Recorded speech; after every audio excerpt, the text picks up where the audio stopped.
आंबेडकर यांच्या 135व्या जयंतीनिमित्त सोलापूर शहरात रात्रीपासूनच उत्साहाचे वातावरण निर्माण झालंय। रात्री 12 वाजेच्या सुमारास सोलापूर क्रांती पार्क चौकातील बाबासाहेबांच्या पूर्णाकृती पुतळ्यास मोठ्या संख्येने पुष्पहार अर्पण केला। ढोल ताशा हलगी आणि फटाक्यांच्या आतिषबाजीने संपूर्ण परिसर दुमदुमून गेला। जय भीम अशा घोषणांनी वातावरण भारावून गेलं। रंगीबेरंगी आतिषबाजीने आकाशही फुलून गेले। लहान मुलांपासून ज्येष्ठ नागरिकांपर्यंत सर्वांनी जागून महामानवाचे आशीर्वाद घेतले। बाबासाहेबांच्या जयंतीनिमित्त सोलापूरमध्ये समता सप्ताह साजरा करण्यात येत आहे।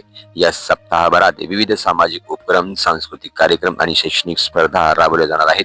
येत्या 19 एप्रिल 2026 रोजी रविवारी शहरात सर्वात मोठी भीम जयंती मिरवणूक काढण्यात येणार आहे। मध्यवर्ती जयंती उत्सव समितीच्या वतीने आयोजित ही मिरवणूक पारंपरिक मार्गाने निघेल। शांतता व सुव्यवस्था राखण्यासाठी पोलीस प्रशासनासोबत शांतता समितीची बैठकही पार पडली आहे। डॉक्टर बाबासाहेब आंबेडकर यांच्या विचारांचा प्रचार व प्रसार करताना समता, बंधुता आणि न्याय या मूल्यांचा बळकटी देण्याचे आवाहन सोलापूरकर करत आहेत।